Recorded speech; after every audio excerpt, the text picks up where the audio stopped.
A blessing or a burden? The unfolding story of oil on the Fort Berthold Reservation. In 2008, a seismic shift occurred beneath the ancient lands of the hushed Fort Berthold Indian Reservation.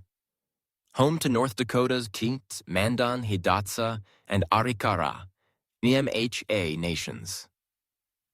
The discovery of a vast shale oil reserve promised an unprecedented wave of wealth, sparking hopes for prosperity and a new era of self-determination.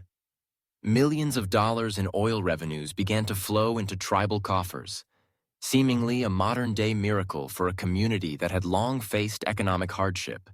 Yet over a decade and a half later, the initial euphoria has given way to a far more intricate and often painful reality. This video delves deep into the complex and at times contradictory legacy of this oil boom. We will explore how immense oil wealth has paradoxically exposed stark disparities within the MHA Nation, creating a divide where lavish, large-scale investments coexist uncomfortably with critical deficiencies in basic services such as healthcare for the majority of residents. Join us as we uncover the true cost of this prosperity.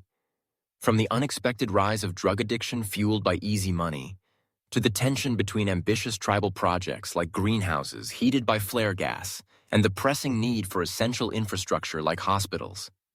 We'll also confront the profound conflict between economic development and the preservation of Xi's sacred ancestral lands, now eyed for tourism and recreation. Finally, we'll see how this shared struggle has forged unlikely alliances, uniting white ranchers and Native Americans in a common critique of how this vast wealth is being managed, or mismanaged. This is the unfinished story of the Fort Berthold Reservation, a land both profoundly blessed by its subterranean riches and heavily burdened by their complex consequences. The Fort Berthold Reservation, a land of oil and contention. This territory, known as the Badlands, belongs to three Sioux tribes in North Dakota, the Mandan, Hidatsa, and Arikara MHA Nations. After the discovery of a vast shale oil reserve here in 2008, these tribes experienced a sudden influx of wealth, accumulating millions of dollars.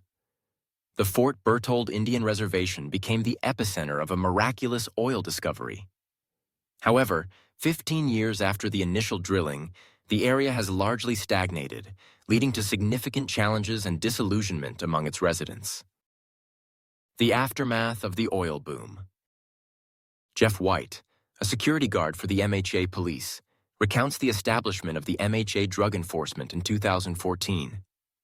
This standalone law enforcement agency was created specifically to combat the rise in drug-related issues following the oil boom. The MHA, an acronym for the three sovereign tribes, now finds itself grappling with the complex aftermath of this sudden prosperity. The oil boom may be over, but the wells continue to produce, and people still receive oil royalties. Sadly, a portion of these funds is often spent on drugs. Newtown, one of the reservation's main settlements, consists of a single main road where pickup trucks are as common as the pervasive boredom. Many oil workers have left, their mobile homes now empty as they drill elsewhere. The ramshackle homes of the new moguls of this providential oil rush raise many questions. Unequal distribution of wealth. Brandy Canyon, an employee at TDH, the only fast food restaurant in town, is a native of the reservation. For her, the Sioux oil revenge has left a bitter taste. She highlights the disparity in wealth distribution, stating that less than 13% of the roughly 17,000 tribal members receive significant oil royalties, meaning fewer than 2,000 individuals benefit directly from land or mineral rights. While all enrolled members collectively own the tribal land, they have little say in how the money is spent, particularly on major tribal purchases. The MHA tribe manages the reservation and the oil dividends, receiving an estimated $25 million per month in oil revenues. These funds are often invested in what many perceive as useless and empty administrative and cultural buildings bearing the MHA's emblem, seemingly springing up as quickly as the oil itself. Lavish spending and unmet needs.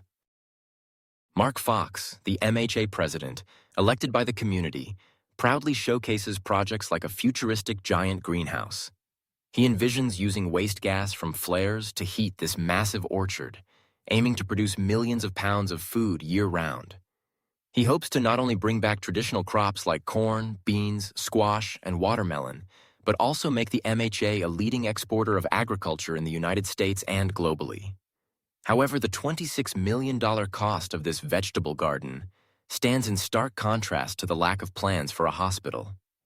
Like all Native Americans in Newtown, Benjamin Goodbird and his friend Kelly Hosey must travel 700 kilometers to access a health clinic. They express deep frustration and confusion regarding the MHA's investments. They point to the Tribal Council's lavish spending, such as a $1.9 million yacht used only a few times a year, docked at the foot of their casino, despite the river being iced over for 6 months. This extravagant spending, far removed from the daily concerns of tribal members, is a source of significant unrest. Sacred land versus development. That's the way it is has become a resigned mantra for many Native Americans on the Fort Berthold Reservation. But the bitterness fueled by the disastrous consequences of the oil boom extends beyond tribal borders, affecting white farmers raising cattle as well. Donald Nelson, a third-generation rancher, and his wife Rena rent several plots of land to oil companies, which has allowed them to renovate their home and employ farm workers. While they do not disclose their income, Donald acknowledges the conflicting nature of the oil boom, bringing both financial prosperity and environmental concerns. He expresses dismay over unreclaimed land, unusable due to contamination. On Donald's land, similar to the Sioux Reservation, oil and gas extraction is made possible by fracking, a process involving injecting pressurized liquid into rock. This extracted oil is then mixed with salt water containing arsenic and other toxic substances. The storage of this noxious waste in huge tanks is another significant concern for Donald. He worries about the inevitable human and mechanical errors that lead to spills and the reluctance of oil companies to clean up contaminated planes. The estimated cost of such cleanup is $2 billion, but the companies, with their powerful lawyers and vast resources, often evade responsibility. Donald believes the state should be held liable for allowing these practices. Ironically, white farmers and the Sioux are now united in their criticism of how both federal and tribal authorities are managing the oil money. Looking to the future, forgetting the present. In Newtown, Kelly Hosey and her 5 children live in a 3-bedroom house. They wish to benefit more directly from the $300 million in annual oil revenues. They receive $1,000 3 times a year from royalties, but point out that a single land purchase for $90 million in Las Vegas could have provided 5 more $1,000 payments to tribal members. This latest expenditure by tribal leaders, 5 hectares of land in Las Vegas for $90 million, is not well received. President Mark Fox, re-elected in 2022 for a 3rd term, defends the investment as a preparation for the clan's future, aiming to diversify and ensure economic sustainability beyond the eventual depletion of oil and gas. He acknowledges criticism for a lack of transparency regarding financial figures, but believes the investments are well spent. However, on the day this interview was recorded, the SPJ, Society of Professional Journalists, awarded President Fox the Black Hole Award for his opaque and haphazard management of oil revenues. This offers little consolation to the reservation's Native Americans, whose anger continues to be ignored. Many believe Fox's decisions reflect a white man's thinking rather than traditional cultural values. Currently, 386,000 barrels are extracted daily from the 1,300 wells still operating on the Fort Berthold Reservation, accounting for a quarter of U.S. oil production. Despite the designation of their reservation as the first Native American refinery in American history, the Sioux of North Dakota struggled to find joy in this development. The constant traffic of large trucks and the visible oil fields are a stark reminder of what has been lost. Experts predict that the subsoil still holds enough hydrocarbons to keep the wells producing for another 20 years, ensuring that that's the way it is will continue to be their reality.